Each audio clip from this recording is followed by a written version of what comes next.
So I caught a news segment on TV this morning, and it just might be every long-term resident's nightmare.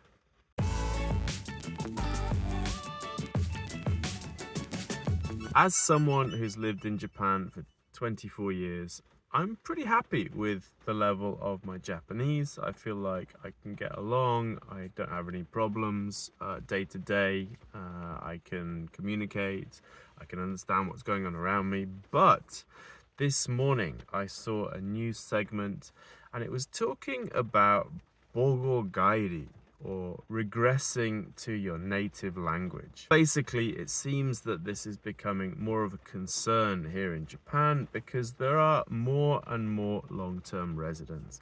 And what this bogo gairi, or regression to native language, is talking about is that sometimes if you have dementia, if your mental faculties become impaired in old age, you can sometimes lose your second languages. They had a professor on there talking about how your first language is learned very naturally, so you're connecting concepts to language, but your second language, you're connecting language to language. You're using your first language to help you learn the second one. And because it's more explicitly learned, it's something that you can lose through dementia or through Alzheimer's and so on. The news report was also talking about how there's very few old age homes or care facilities that are actively trying to get foreign language speakers as users, as residents and so on. They had interviews with volunteers in Kyoto that work with long-term foreign residents who've been here for 30 years, for 40 years,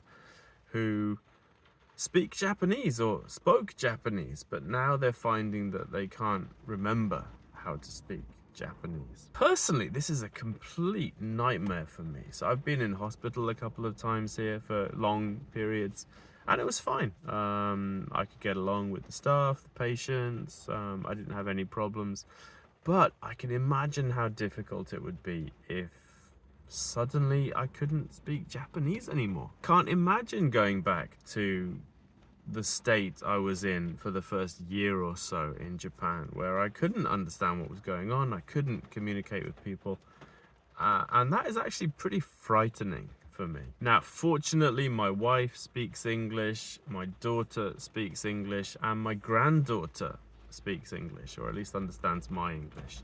So I kind of feel like I've hedged my bets a little bit. They also mentioned in the program that people who speak multiple languages tend to have less dementia, less kind of incidences of Alzheimer's. So it might have a protective effect on the brain to have these multiple languages going on. But it's not a panacea. It's not going to protect you completely. And if you do end up with dementia, Alzheimer's, etc., you might find yourself losing your second language. And as someone who lives in a different country, particularly a country in Japan, where, you know, fluent English use is not as widespread as it might be, that's a pretty terrifying prospect. What do you think? Were you aware of this possibility? I think I'd read it somewhere, but it wasn't really a big thing that I was thinking about. But now I'm actually quite worried. Do leave us a comment. Please consider liking the video, subscribe to the channel, and I'll see you in the next video.